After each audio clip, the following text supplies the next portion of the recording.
Stuart Hooper, DOR of Bath Rugby, has found a bit of time for me and for you on the scrum. Stuart, big thanks for your time. I hope you're well. Pleasure, Geoff. Always good to speak to you. How you doing? I'm really well, thank you. Really well. Let's just talk about Saturday, if that's okay. I mean, massive effort at the end. You got so close. Two bonus points. Just tell me, what do you say to the players when the emotions are high on the full-time whistle, and how do you adjust what you say after you've done your review and you go to talk to them on a Monday?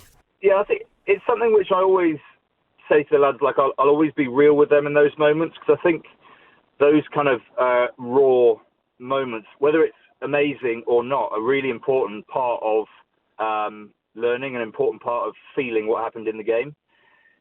So, I'm generally very much, I say what I'm feeling and I say what I think. I'm not really a hothead, so it tends not to be kind of too over the top. But, in that game I was frustrated. I felt frustrated because they felt frustrated as well. And that's because we did fight back and we did get 2 points. But I felt we lost momentum and we lost control of the game with our discipline. Yeah, I mean, that takes us in nicely. I mean, I know we can't talk about Tom Dunn, Will Muir. We shouldn't talk about that because they've got their appearance before the Beak tomorrow. Charlie Ewels today will miss Friday's game, but back from the 6th. I mean, as a coach, director of rugby, whatever the role, how do you get the balance between being competitive, which you've got to be in rugby, don't get me wrong, but maintaining legality and being legal? How do you get the balance right with that one, Stuart? I think the answer to that is practice, and because it has changed. The game has changed. If you look back maybe 3 years, the contact in the air, competing for the ball in the air, was something that we saw regularly, and people getting knocked backwards onto their heads, onto their necks. It very rarely, I know it happened this weekend with us, but it very rarely happens now. And that's because players have adjusted and they've learned, and training has reflected what's necessary. So we have to continue to do that. We have to continue to develop practice that allows our players to be safe but also aggressive. And on the similar theme, I mean, high tackling, I mean, there was a couple of 3 weekends ago, I think there were 5 or 6 red cards for it. Is that something you're addressing on the training paddock in terms of technique and situations, and trying to make it match time on the training ground to perfect your tackling? Yeah, it's something we address. It's a difficult one. If you look at the instances, many of them are what we would call the second man. So somebody makes a tackle. Somebody makes a tackle, and the target almost changes because the man, he's been hit to the ground or whatever. So, yes, we practice it, but it becomes more challenging to get it exactly match standard, because you don't want to go flat out in training every day, obviously. Yeah, sure. And Watson, Talupe Faletau, I mean, tell me if I'm wrong, but they seem to be playing as well as they've ever played. How do you develop those British and Irish Lions? How do you make the likes of Faletau and Watson better players when they're playing at such a high level anyway? The first thing is that those two guys, the ones that you mentioned there in particular, are, they're probably the best we've got at week in, week out, developing the people around them. And just at training today, Anthony was spending time with all the other back 3 players around positioning and defence and passing on their knowledge, because they are outstanding players, and they now see the best way for them to get to the next level is to help develop the players around them. And that doesn't take anything away from their performance. It actually adds to their performance. So it's exciting to have those guys back in the building. I love watching both of them in the Six Nations, and I thought they were outstanding. Oh, totally so. And that role of Anthony with the younger backs, and is that something he came to you and said, I want to do it? Is that something you asked him to do? How did that evolve? It's something we encourage. It's not, it's not something that is formally written down or anything like that with those guys. It's something which we encourage. It's the environment that we want to create, and it's the environment we want. And that, that goes down because then you'll have the likes of Miles Reed and Josh Bayliss will be helping Ethan Stadden and Ewan Richards with their development. It's the way we operate. It's what we want it to be like at Farley. Yeah, of course. We talk about Ant there and Talupe. Someone like Tom Dunn, how does he make the next step to be a regular with England? I mean, I know he had a bad weekend last weekend, but before that he had 2 tries. Before that he had a couple of tries. I mean, what's the quantum leap he has to make to become an England regular? I don't think there's a quantum leap. I think, his consistency in the Premiership is outstanding. He's a dominant forward. You've seen him play. He's abrasive. He's aggressive. He's somebody who brings a real edge to our game.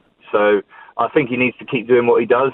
He's got four tries in 2 games, and he's really showing up. So I don't think there's a huge leap for him. I think it's a competitive position.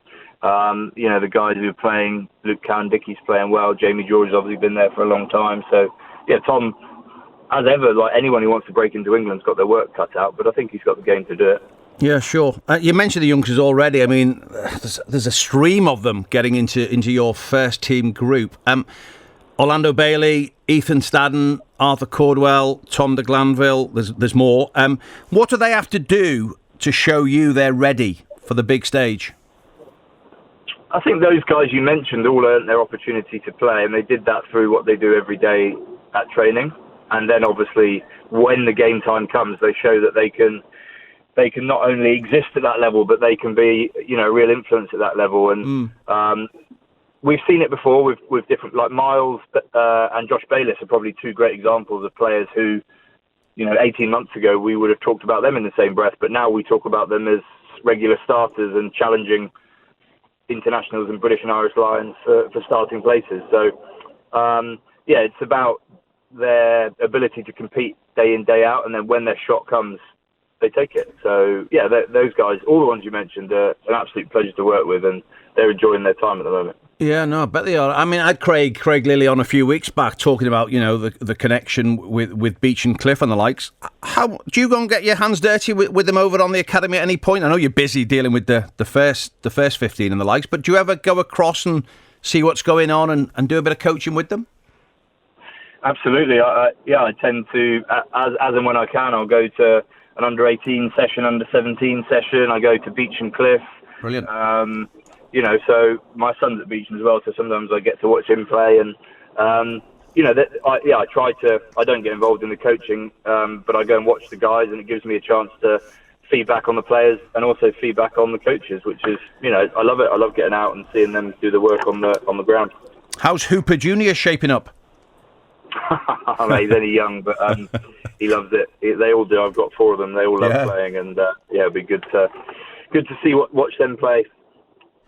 Interesting last week, Bill Sweeney, CEO of the RFU, chatting with the MPs, or, well, more than chatting, it was a formal address with the MPs, talking about bringing in a microchip mouthguard next season to monitor the load players go through in a campaign. Have you had much information on that, Stuart? Yeah, so we've got a couple of the units that we've been looking at using with some of the guys just to see, what the data looks like and how it's helpful. It's about monitoring the G-force and the collisions that the players experience in a game. Our science guys are looking at the data now and seeing what it can give us. I think where I would sit on it is if it's something which can help inform decisions we make around contact and around the safety of the players, then it's fantastic, and it's a pretty clever piece of kit. Oh no, it's incredible bit of kit. So that's good. That's good news. European rugby this weekend. Zebre. What are your thoughts taking on the Pro 14 side? They're bottom, aren't they, of Conference A? Well, what are your thoughts playing Zebre? Yeah, it's one of those games where obviously we don't know as much about them as we do the Premiership teams. But they're the Italian front 5 essentially from the Six Nations.